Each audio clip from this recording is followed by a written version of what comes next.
Welcome to Expedition. Please like, comment, and subscribe, and press the bell icon for quick notifications. Thank you. নমস্কার বন্ধুরা, expedition চ্যানেলে আপনাদের স্বাগত। আমি রূপম। আমরা ভেক্টরের একটি সিরিজ শুরু করছি। এখানে ভেক্টর অ্যাডিশন সম্বন্ধে আমরা প্রথমে আলোচনা করব এবং ভেক্টর ইন্ট্রোডাকশন সম্বন্ধে আমরা জানব। চলো শুরু করা যাক। ভেক্টর কাকে বলে? ভেক্টর হচ্ছে যে ফিজিক্যাল কোয়ান্টিটি বা যে ভৌত রাশি শুধু মান আছে এমন না, তার দিকও আছে। মান মানে ভ্যালু বা তার ম্যাগনিটিউড, এবং দিক মানে ডাইরেকশন। যেমন ফোর্স একটি ভেক্টর কোয়ান্টিটি যার মান এবং দিক দুটোই আছে, বা ভেলোসিটি একটা ভেক্টর কোয়ান্টিটি যার মান এবং দিক দুটোই আছে। এটা তোমরা ছোটোবেলা থেকে পড়ছো, তাই এর উপরে বেশি আমরা এমফাসাইজ করবো না। আমরা ডিরেক্ট প্রুফ এবং কত রকমের ভেক্টর আছে সেগুলোর দিকে চলে যাই। ইকুয়াল বা সমান ভেক্টর। ইকুয়াল বা সমান ভেক্টর কাকে বলে? ধরো এটা একটা ভেক্টর যার লেন্থটাই তার ম্যাগনিটিউড, অর্থাৎ এই যে লেন্থটা, এটার মান যদি এ হয়, ধরো এ একটা ভেক্টর, সেটা দুটো জিনিস নিয়ে গঠিত, একটা হচ্ছে তার মান এবং একটা হচ্ছে তার দিক। মানটাকে আমরা এইভাবে লিখি মড এ। এই মড দিয়ে দিলে তার শুধু মান বোঝায়। মড এ অথবা এ, শুধু এ একই জিনিস। এটা মানেও এ ভেক্টরের মানটাকেই বোঝায়। ম্যাগনিটিউড অফ, এটাই হচ্ছে ম্যাগনিটিউড অফ এ ভেক্টর।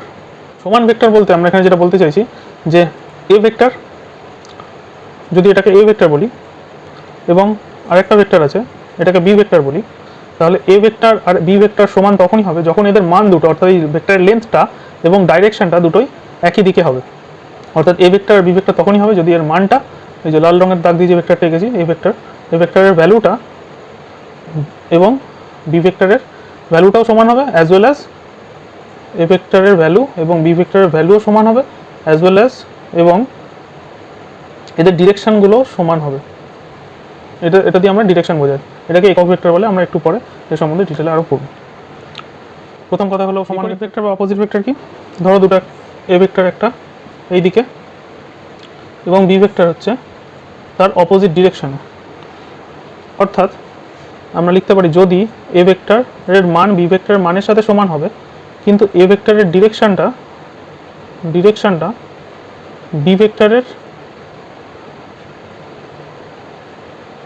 ভেক্টরের ডিরেকশনের সাথে সমান হবে না, উল্টো দিকে। অর্থাৎ এ ভেক্টরের ডিরেকশন এদিকে, বি ভেক্টরের ডিরেকশন এদিকে। তাহলে আমরা বলতে পারি যে বি ভেক্টরের ডিরেকশনটা এ ভেক্টরের উল্টো দিকে। নেগেটিভ মানে হচ্ছে যদি এটা এই দিকটাকে পজিটিভ বলি তাহলে তার উল্টো দিকটাকে নেগেটিভ। তাহলে এ ভেক্টর যেদিকে যাচ্ছে সেটাকে পজিটিভ এ ক্যাপ বলছি, তাহলে নেগেটিভ দিকে গেলে সেটা হবে নেগেটিভ এ ক্যাপ। একরেখা ভেক্টর বা কোলিনিয়ার ভেক্টর। ধরো একটা গোটা লাইন আছে, গোটা লাইনের মধ্যে অনেকগুলো ভেক্টর আছে। ধরো এখান থেকে এইটুকু এটা এ ভেক্টর, এখান থেকে এতটা এটা বি ভেক্টর, এখান থেকে এতটা এটা সি ভেক্টর। তো সবকটা এ বি সি সবকটা ভেক্টরই একই লাইনের উপর অবস্থিত। তাই জন্য এটাকে, এই তিনটা ভেক্টরকে পরস্পর একরেখীয় ভেক্টর বলা হবে বা কোলিনিয়ার ভেক্টর বলা হবে। একতলীয় ভেক্টর কারা? ধরো এই যে তিনটা ভেক্টর আমরা দেখতে পাচ্ছি, লাল, কালো আর নীল রং দিয়ে এঁকেছি, তিনটা ভেক্টর একই তলের উপর অবস্থিত। এই বোর্ডটা একটা তল, সেই তলের উপরে বা একই প্লেনের উপরে এই তিনটা ভেক্টর অবস্থান করছে, তাই জন্য এদেরকে কোপ্ল্যানার ভেক্টর বলা হয়। ওই যে এন ক্যাপটা লিখেছিলাম ওটাই এখানে ইউনিট ভেক্টর। যে কোনো একটা ভেক্টর, ধরো এই একটা ভেক্টর দুটো জিনিস দিয়ে তৈরি হয়, একটা হচ্ছে তার মান আর একটা হচ্ছে তার ডিরেকশনটাই হচ্ছে ইউনিট ভেক্টর।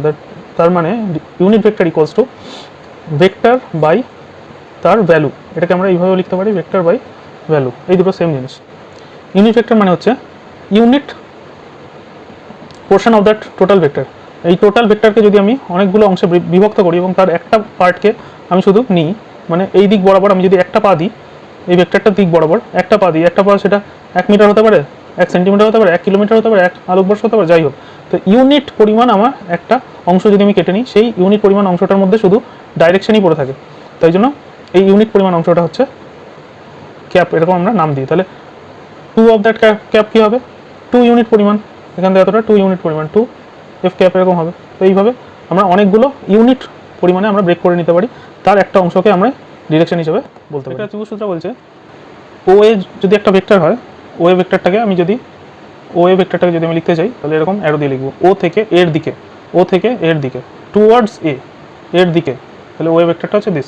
এটাকে আমি ছোটো করে এ ভেক্টর নাম দিয়ে দিচ্ছি, মানে এটা হচ্ছে A vector, then A B vector A থেকে বি এর দিকে টুয়ার্ডস বি, ঠিক আছে। এ বি ভেক্টর আর বি এ ভেক্টর কিন্তু এক নয়, এটা দুজন কখনোই এক হতে পারে না। এ বি ভেক্টর মানে এ থেকে বি এর দিকে, বি এ ভেক্টর মানে বি থেকে এর দিকে, যেহেতু ভেক্টর একটা ডিরেকশনের উপর নির্ভর করে সবসময়, তাই জন্য কোনোদিন উল্টোটা সঠিক নয়, বরং উল্টোটা হচ্ছে আমরা মাইনাস দিয়ে যদি লিখি তাহলে সঠিক। আমরা বলতে পারি এ বি যদি ভেক্টর এদিকে হয় তাহলে বি এ ভেক্টরটা হবে সেম মানের, ভ্যালু তো চেঞ্জ হবে না, ভ্যালুটা একই আছে, ডিরেকশনটা খালি ঘুরে যাচ্ছে, তাহলে A B vector equals to minus B A vector actually. তো আমরা এখানে যেটা বলতে চাইছিলাম যে এ বি ভেক্টরটাকে মনে করছি আমি বি ভেক্টর। তো ত্রিভুজের ক্রমানুসারে গৃহীত দুটি বাহু দুটি ভেক্টরের মান ও দিক সূচিত করলে বিপরীত ক্রমে গৃহীত তৃতীয় বাহুটি উক্ত ভেক্টর দুটির লব্ধির মান ও দিক নির্দেশ করে। আচ্ছা, তার মানে কি বললো যে এ বি ভেক্টর মানে এ ভেক্টরটা এবং বি ভেক্টরটা যদি পরপর চলতে থাকে, দেখো এই ভেক্টর যেখানে শেষ হচ্ছে এখান থেকে চলছে, এরকম হবে না যে এ ভেক্টর শেষ হলো আবার সেকেন্ড ভেক্টরটা এখানে এইদিকে মুখ করে আছে, তো এটা পরপর চলতে থাকা ভেক্টর, দুটো ভেক্টর যদি পরপর চলতে থাকে, যেটা এরকম আছে এ ভেক্টর বি ভেক্টর পরপর চলতে থাকছে, তাহলে সি ভেক্টরটা হবে তাদের লব্ধি, সি ভেক্টর হচ্ছে এটা ও বিটা, ও থেকে বি এর দিকে যে ভেক্টরটা সেটাই হবে এর লব্ধি, অর্থাৎ ত্রিভুজ সূত্র বলছে A vector plus B vector equals to সর্বদা সি ভেক্টর হবে, এটা আমাদের ত্রিভুজ সূত্র বলছে। এবং সি ভেক্টরটা তার মানে হচ্ছে এদের লব্ধি বা রেজাল্টেন্ট, সি ভেক্টরকে বলা হবে লব্ধি ভেক্টর। এটা উল্টো দিকে অভিমুখে হতো তাহলে ভেক্টরটাকে লিখতে হতো এটা এ ভেক্টর, এটা বি ভেক্টর, এটা উল্টো দিকে আছে তাহলে এটা হতো মাইনাস সি ভেক্টর, তাহলে তখন ভেক্টরটা হতো A vector plus B vector equals to minus C vector, অর্থাৎ A vector plus B vector plus C vector equals to 0। তার মানে তিনটে চলতে থাকা পরপর, তার মানে তিনটে পরপর চলতে থাকা ভেক্টর যদি একই অভিমুখে হয় তাহলে সে নিজের প্রথম অবস্থানে ফিরে আসে, যে অবস্থান থেকে হাঁটতে শুরু করেছিল সেখানেই ফিরে এলে টোটাল ভেক্টরের লব্ধি শূন্যই হবে। এটা আমরা ছোটো থেকে জানি, এগুলো পড়েছি যে কোনো পয়েন্ট থেকে হেঁটে আবার যদি সেই পয়েন্টে ফিরে আসি তাহলে স্মরণ শূন্য হয়, এবং সেটাই আমরা এখানে দেখতে পেলাম যে তিনটে ভেক্টরকে যোগ করলে আমরা লব্ধিটা শূন্য পাচ্ছি, যদি সে আবার সেই একই জায়গায় পয়েন্টে ফিরে আসে, এখান থেকে এখানে গেল, এখান থেকে এখানে এবং এখান থেকে এখানে, তাহলে ত্রিভুজ ক্লোজ সিস্টেমের ক্ষেত্রে ভেক্টরের লব্ধি বা রেজাল্টেন্ট 0 হবে। তো এটার নাম কি? রেজাল্টেন্ট। এ বি একটা ভেক্টর ছিল, এই এ ভেক্টর ছিল, বি ভেক্টর ছিল, এখানে সি ভেক্টর, সি ভেক্টরটার নাম আমরা এখানে দিয়েছি আর ভেক্টর, আর মানে রেজাল্টেন্ট বুঝতে সুবিধা হবে লব্ধি, তাই জন্য তাহলে A vector plus B vector করলে আমরা আর ভেক্টর পাচ্ছি। এই আর ভেক্টরটা তাহলে দুটো জিনিস দিয়ে তৈরি হবে আগের মধ্যে, একটা হচ্ছে মান আর একটা হচ্ছে এর ডিরেকশন, তাহলে এর ভ্যালু আর ডিরেকশন কি এই দুটো আমরা বার করবো, আর ভেক্টরের মান কত এবং আর ভেক্টরের ডিরেকশন কি সেটা বার করার চেষ্টা করবো। একই পয়েন্ট থেকে যদি দুটো ভেক্টর বেরোয় তাহলে তাদের মধ্যবর্তী কোণ যদি থিটা হয়, আমরা সেই কেসটাকে নিয়েছি যে এই একটা ভেক্টর এটা যদি এদিকে বেরিয়ে চলে যেত তাহলে এই একই পয়েন্ট থেকে দুটো ভেক্টর বেরোতো, যে এই পয়েন্ট থেকে এই ভেক্টরটা চলে গেছে এবং এই পয়েন্ট থেকে এই ভেক্টরটা চলে গেছে, তাহলে এদের মধ্যবর্তী কোণ থিটা। তো এইভাবে আমরা ইমাজিন করেছি যে এদের মধ্যবর্তী কোণ হচ্ছে থিটা এবং রেজাল্টেন্ট ভেক্টরটা এই ভেক্টরের সাথে একটা কোণ করছে সেটা হচ্ছে আলফা। এইখানে এই ট্রায়াঙ্গেলটা থেকে ট্রায়াঙ্গেল এ বি সি এর ক্ষেত্রে সাইন থিটা ইকুয়ালস টু কি হাইট বাই হাইপোটেনাস, লম্ব বাই অতিভুজ। লম্ব এখানে কত? থিটার উল্টো দিকটা সবসময় লম্ব হয়, লম্ব তাহলে এখানে বিসি বাই অতিভুজ এখানে বি ভেক্টর। বি ভেক্টরের ভ্যালু কত? বি ভেক্টরের ভ্যালু হচ্ছে, এটাকে আমি এবি লিখতে পারি কিন্তু পরের লাইনে আমরা এটাকে এবির ভ্যালুটা হচ্ছে বি ভেক্টরের ভ্যালু, বি ভেক্টরের ভ্যালু হচ্ছে বি। ফাইন, তাহলে বিসি ইকুয়ালস টু হয়ে গেল বি সাইন থিটা, এটা নোট করে নাও। আবার ট্রায়াঙ্গেল এবিসি থেকেই যদি আমরা লিখি কস থিটা মানে বেস বাই হাইপোটেনাস, বেস কত? বেস এখানে এসি, এটা বেস, এসি বাই হাইপোটেনাস তো আবার সেই বি, তাহলে AC equals to B cos theta হলো। তাহলে এই ডেটা দুটোকে এখানে লিখে নিই যে বি সাইন থিটা মানে বিসি আর বি কস থিটা মানে এসি। বিসি একটা রাইট অ্যাঙ্গেল ট্রায়াঙ্গেল, এখান থেকে আমরা লিখতে পারি পাইথাগোরাসের থিওরেম অনুযায়ী R squared equals to OC squared plus BC squared. তাহলে R squared equals to OC মানে হচ্ছে এই যে উপরে লিখেছি এ প্লাস এসি আর বিসি স্কোয়ার, এবার এই দুটোকে আমরা চেঞ্জ করে দেবো, এ প্লাস এসির জায়গায় লিখে দেবো বি কস থিটা এবং বিসির জায়গায় লিখে দেবো বি সাইন থিটা, তাহলে স্কোয়ার আছে, তাহলে স্কোয়ারটাকে যদি ব্রেক করি তাহলে এটা হয়ে যাবে A square plus 2ab cos theta plus B squared cos square theta plus নিচে এটা B squared sine square theta. এবার এটা কষ্ট কি ছিল? আর স্কোয়ার, তাই না? তাহলে এখানেও মানে R square equals to A square plus, এখানে দেখো বি স্কোয়ারটা যদি কমন নিয়ে নিই তাহলে পরে থাকবে sine square theta plus cos square theta, B square common নিলে এই দুটোর মধ্যে এটা plus 2ab cos theta, that is R square equals to A square plus এটার ভ্যালু কত? 1 হয়ে যাবে, sine square theta plus cos square theta 1 হয় 2ab cos থিটা। দেয়ারফর আমি যদি স্কোয়ারটাকে তুলে দিই তাহলে এটা রুট ওভার এটা, দিস ইজ মাই অ্যান্সার, যে আর ইকস টু ভ্যালু ভেক্টরটার ভ্যালু হবে A square plus B squared plus 2ab cos theta, যেখানে থিটা হচ্ছে angle between vector A and vector B. Theta কি? এ ভেক্টর এবং B ভেক্টরের মধ্যবর্তী কোণ।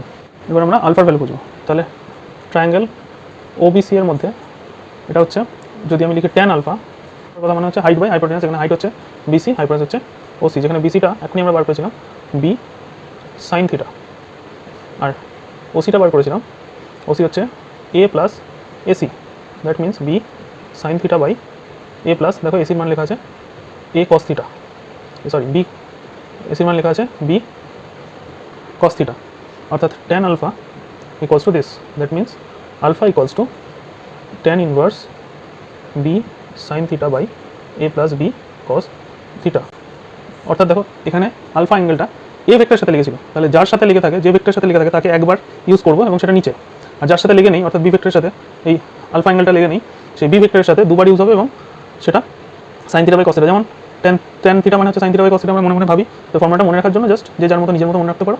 তো তবে এইভাবে মনে রাখলে সুবিধা হবে যে যার সাথে লেগে আছে, যার সাথে টাচ করে আছে অ্যাঙ্গেলটা, সেটাকে আমরা একবার ইউজ করবো এবং নিচে, আর বাকি সাইন বাই কসের পাশে অন্য যে ভেক্টরটা আছে সেটাকে বসিয়ে দিলাম। তাহলে এখনই আমরা কী পেলাম যে R vector equals to A square plus B squared plus 2ab cos theta.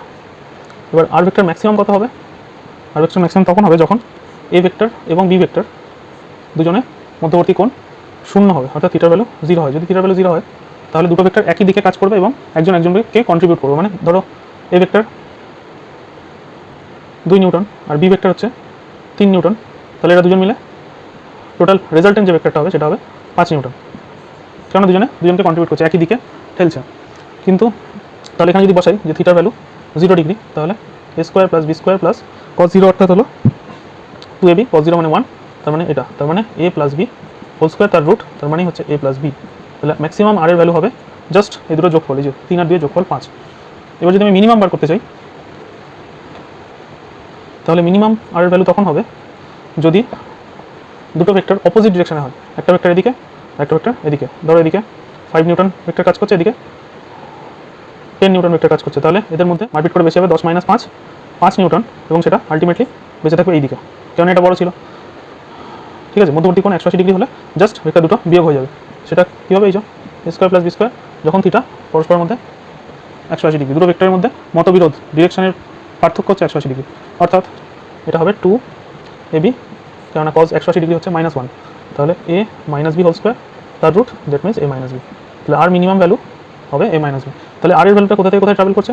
আর এর ভ্যালুটা ম্যাক্সিমাম হচ্ছে a প্লাস বি এবং মিনিমাম হচ্ছে a মাইনাস বি। তার মানে দুটো ভেক্টর চুজ করি, একটা 7 নিউটন একটা 3 নিউটন, দুটো এরকম ভেক্টর হয়, তাহলে এদের ম্যাক্সিমাম রেজাল্টেন্ট ভ্যালু হবে 10 নিউটন আর মিনিমাম রেজাল্টেন্ট ভ্যালু হবে 4 নিউটন, অর্থাৎ আর এর ভ্যালুটা 4 নিউটন থেকে 10 নিউটনের মধ্যে যে কোনো ভ্যালু হতে পারে, 4-এর থেকে কখনো ছোটো হবে না, 10-এর থেকে কখনো বড় হবে না। তাহলে এই দুটো নিউটন দিয়ে অপশনে যদি বলে যে option A 12 newton, option B 15 newton, option C 2 newton, তাহলে এই সব কটা ভ্যালুই এখানে পসিবল নয়। 12 নিউটন হতে পারে না, কারণ 10-এর থেকে ছোটো হতে পারে, 15 নিউটনও বড়, 2 নিউটন হতে পারে না, কারণ 4-এর থেকে বড় হতে পারে। এই থিওরির উপর বেস করে কতগুলো অঙ্ক পরের ভিডিওতে শিখব। ভিডিওটি ভালো লেগে থাকলে ধন্যবাদ, লাইক কমেন্ট এবং সাবস্ক্রাইব আপনারা করতে পারেন চ্যানেলটাকে, যদি আমাদের কাজ আপনার ভালো লেগে থাকে, এবং বন্ধুদের মধ্যে অবশ্যই শেয়ার করবেন। দেখা হচ্ছে নেক্সট ভিডিওতে। Thank you.